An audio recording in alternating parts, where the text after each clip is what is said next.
Welcome into another edition of the Charm City Birdwatch podcast. I'm your host, Jake McDonnell.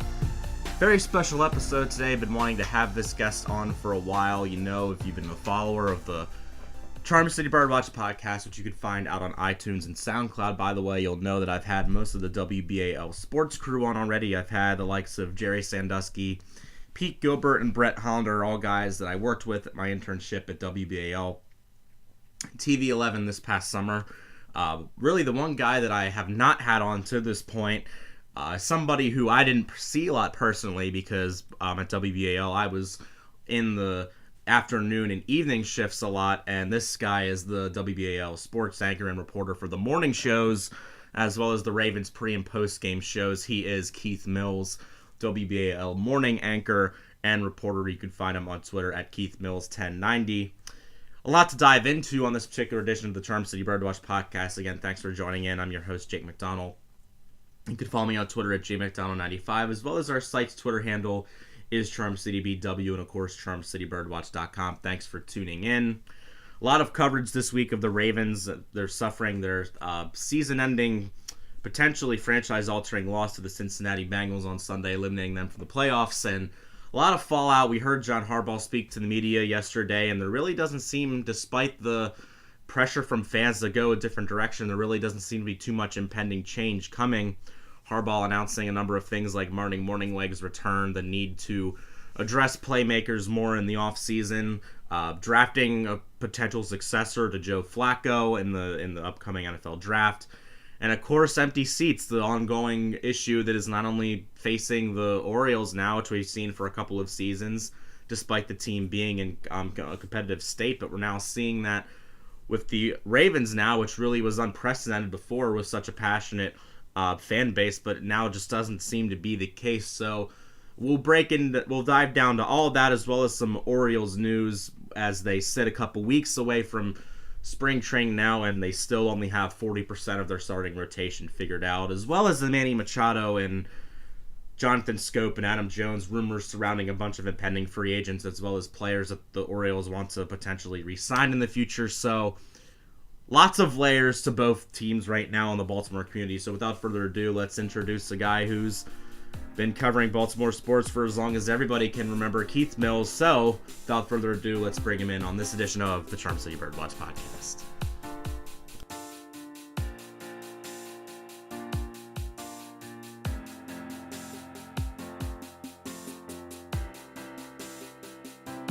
Joining me now on the Charm City Birdwatch podcast is WBAL morning sports anchor and reporter Keith Mills.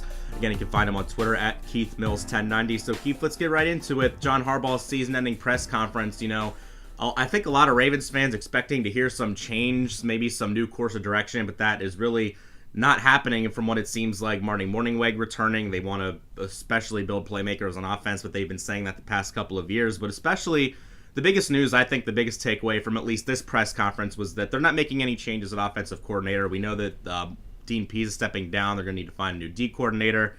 And even Greg Roman might not be coming back now with his contract up. So what's this mean with Marty Mornhinweg coming back again after another mediocre season on offense? Yeah, that's legitimate questions and legitimate fan concern. And you have to start at the top. Steve Bisciotti has historically been a very conservative owner in terms of making changes. He's left that to his coaching staff. The one change he did make, of course, was firing Brian Billick and bringing in John Harbaugh. He and John have a very good relationship. He said at the start of the season that no one told him that John Harbaugh's job was on the line, contrary to what he read throughout the summer, that John needed to make the playoffs, that his job was on the line if they did not perform well offensively, yada, yada, yada, yada. Well, Steve proved again that the fans, no disrespect to the fans, aren't running the team. He's running the team. And in his mind, John Harbaugh is the head coach of this football team now and moving forward. And in John's mind, the progress that the offense made from midseason on was the criteria for keeping Marty Mornhinweg. You can agree or disagree with that. That's the approach that John is taking. And whenever organizations, you can listen to the fans in regards to, the experience at the stadium or ticket prices or, you know, the cost of the things you buy at the stadium. But when you start listening to the fans in regards to player personnel, who's coaching the team, who's running the offense, who's running the defense, you end up like the Cleveland Browns or other franchises that have struggled dearly in regards to not just making the playoffs, but having winning, successful seasons. And I'm not defending Steve Bisciotti. I'm not defending John Harbaugh. That's how they've done business since Steve has been here, and that's how they're continuing to do business now. Now, in terms of the offense, you got to look at it two ways. John brought this up yesterday. The offense that started the year was nowhere near the offense that ended the year for two reasons. One, the injuries that the team was dealing with at the start of the year, including Joe Flacco, cleared up in regards to the offensive line. You remember they lost Alex Lewis early in training camp. He was out for the season. And then right out of the gate, they lost Marshall Yanda, which was a major punch to the stomach. And they already had some experience to begin with the center and Ryan Jensen. It took them a while. It took them half the year to find some cohesiveness and some continued health with the offensive line. And then there was Joe Flacco, who missed training camp. And again, the team is very mum on injuries and the length of how long these guys are going to be out. So they didn't really tip their hands. But it was obvious when Joe started playing, he was nowhere near as mobile as he usually is, and he's not that mobile to begin with. He wasn't able to extend plays, wasn't able to really move in the pocket, and they were very limited in what they could do offensively, both from an offensive line standpoint, a running back standpoint, and a quarterback standpoint. As the season went on, everybody got healthier. And from the midseason point on, you saw a much different offense. You saw a much more productive, efficient, and effective offense based on two things. They were able to run the football with Alex Collins really kind of establishing himself as one of the better backs in the league. The offensive line, run blocking much better than they were able to do at the beginning of the year. And Joe played much better, even in his words, because I had to play better, and that was a real big part of what happened. So in John Harbaugh's mind, the improvement that the offense made from the midseason point on is worthy of the continuity. Now, whether the fans agree with that or buy into that, that's just the way it's going to be, man. They can either follow the team or not. That's the direction they're going. And one thing that we've heard John Harbaugh say, it seems a couple of times now, whether it's here at the season review press conference or the State of the Ravens press conference, is the need for adding more playmakers. We heard that last year, and the Ravens seemed to go in the opposite direction on defense and loaded up there. Well, now this season with even more pressure, with not having still a number one receiver, we've seen Brashad Perryman experiment, and we've seen Jeremy Maclin struggle this year. Despite Alex Collins being as efficient as he wasn't in the plans at the start of the season. So do you think this is the offseason where they finally load up in the draft with running backs, receivers, and tight ends? Well, the draft pick that's killing them is Brashad Perriman, because when the all-season program began in April, he was the guy that, coming off of last year, that had made enough progress that they thought was really to make that step up. Maybe not until a number one receiver, but a very worthy NFL receiver. And go back to the OTAs. They lost Dennis Pitta and they lost Crockett Gilmore. They're two best offensive tight ends, and that's been Joe's bread and butter since he's been in the league. Todd Heap, Owen Daniels, and obviously Dennis Pitta have all really made Joe a better quarterback. So you take those two guys away, and then right before the season started, Scott Perriman gets hurt again, and he just did not handle that well at all. And all the improvement that he made from last year through the OTAs to the beginning of training camp was flushed right down his toilet in the span of about, 4 minutes of practice time. And then you're behind the eight ball. And then you had to bring in Jeremy Maclin, who I thought was a really good pickup, did some really good things early, and then battled some injuries and was really no production at all. So all of a sudden you go from your 1A receiver in Perriman, had no effect on the season whatsoever, and your two best tight ends aren't there, and that's a major problem. So what playmakers they thought they did have, they didn't have at the receiver standpoint. So when you talk about not adding playmakers last year, they thought they had the playmakers when the OTAs began. By the time the OTA and training camp, or the OTA session began, the great players were gone. So they're not getting one. The best one they got was Jeremy Maclin. So there's always a need for playmakers, absolutely. But the draft pick that is absolutely hamstringing this offense right now and killing them is Rashad Perriman, who was not even active for the final game of the year when they were screaming for help at wide receiver. That was a very, very astute commentary on the problems of the offense all year and the, quote, lack of playmakers. Then when your best receiver, Mike Wallace, goes into the best game, and in the first 2 drives he drops 2 passes, man, you're behind the 8 ball right there. That's a problem. It's not that they didn't address the receiving situation. They did 2 years ago when he drafted Perriman, and he's been a big bust. And one thing the Ravens are realistic about is the fact that their franchise quarterback has been in the league 10 years now. He's taken a beating in recent seasons. And because of this, a lot of Ravens fans think that attacking in the draft maybe a quarterback wouldn't be a bad idea. If they were to take a quarterback, at what point of the draft, whether it's the first or second, first 3 rounds, or whether it's the middle or the end of the draft, where would you say is the best place for them to draft maybe the next successor to Joe Flacco in this draft, if that's what they're going for? Yeah, no, I think it is. That was my number one question to John Harbaugh yesterday. Mike Preston of the Sun asked it before I did. Are you going to draft a quarterback in this year's draft? You have to. You can't go into another season with Joe's injury. Joe went 8-9 years without missing a game, and in the last 3 years, the wear and tear is starting to take its toll. You have to draft a quarterback. I'm not so sure they're going to use a first-round draft pick on a quarterback because you have so many other needs that you need. And you can win with Joe.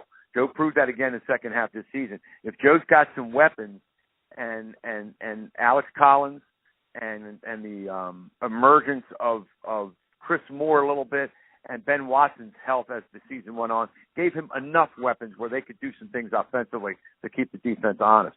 But you're going to have to draft a quarterback, and you're going to have to develop that kid. I would say if they draft a quarterback in the second round, I would say that's not a problem. Now, you're not getting a franchise quarterback at the second round. You would think, in theory, but you're probably going to get a kid that's going to be able to step in and play. One, if you need him that year, next year, and 2, if they decide to cut the cord with Joe after this year because of the salary cap situation, then you got a kid that can step right in. They're going to have to address it, no question about it. And the Ravens know that. They will. We have WBAL morning sports anchor and reporter Keith Mills with us, as well as one of the talents for the Ravens pre- and post-game shows with us, switching gears now to the Orioles. Now, of course, pitchers and catchers will be reporting in a couple of weeks, and this is kind of a weird time to be somebody looking at this from the outside, looking in. I'm more concerned about what's going on off the field this year for the Orioles, more as what's going on the field, which is a really weird feeling. But the big issue with the Orioles right now is who's going to be throwing the ball. And right now, locked in starters, there's only 2 players we know for sure that are going to be there, and Dylan Bundy and Kevin Gausman that, quite frankly, haven't proven that they're able to be number 1 and 2 starters, particularly Gausman in that instance. But who do you see right now? I know it's kind of hard to gauge because they haven't addressed those last 3 starter spots, but who do you think are realistic chances or realistic players that we see taking those last 3 spots? It's a great question, man. I think Dan DeKent, Buck Showalter, and everyone connected with the Orioles are asking the same question. They've been talking about, making one of their relievers into a starter like Michael Gibbons. As a matter of fact, on Monday, the Ravens will hold a 3-day minicamp in Sarasota, and Michael Gibbons, a veteran pitcher. Now, usually the veteran pitchers aren't asked to come in. He is asked to come down there. He lives in Florida, so it's a pretty easy ride from Lakeland, where he lives, into Sarasota. And I think maybe one of the reasons is to explore the possibility of Michael becoming a starter, because the cupboard right now is bare. You got Miguel Castro, who came in last year, won 3 games with the big league club.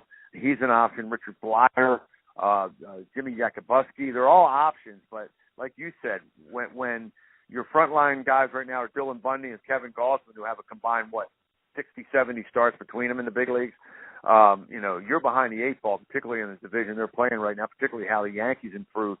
The only way, in my opinion, right now that you're able to bring in 2 major league arms to compete at the major league level is to trade Manny Machado.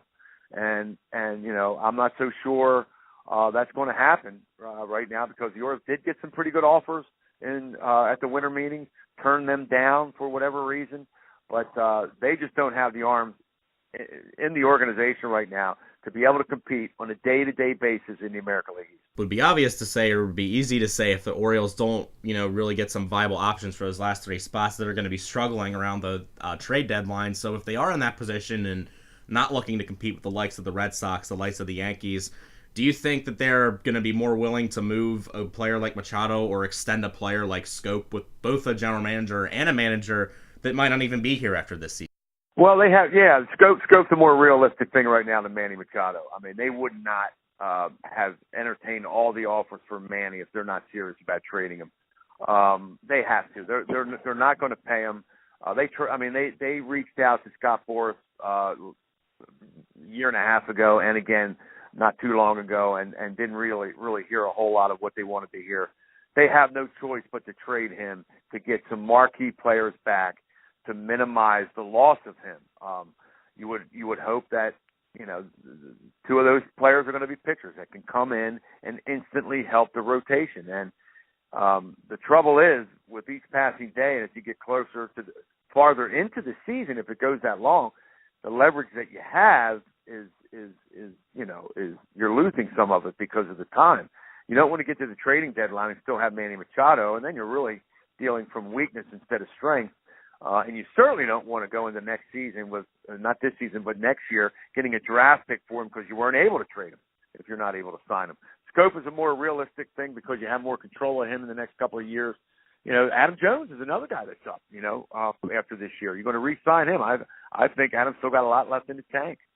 You need to re-sign him. With that said, there's a lot of young kids that are coming up the pipeline for really the first time in a long time that the Orioles think are going to be real good players. We saw Trey Mancini finish third in the Rookie of the Year balloting, surprised a lot of people in terms of his polish defensively, not so much offensively. He's hit at every level. But what he did in left field last year surprised a lot of people in the organization. He could be there for a long time. Austin Hayes, really good young player who I think eventually might be the everyday center fielder, but I think they'd be certainly willing to start him in right field next year and let Adam Jones kind of mentor him a little bit while he's here. Chance Cisco is a young catcher who, when you're talking about teams calling up for trades, Cisco and Hayes are the two guys that they're asking about all the time. And I doubt very seriously if the Orioles are going to move them. But you got a couple of kids right now that can really play.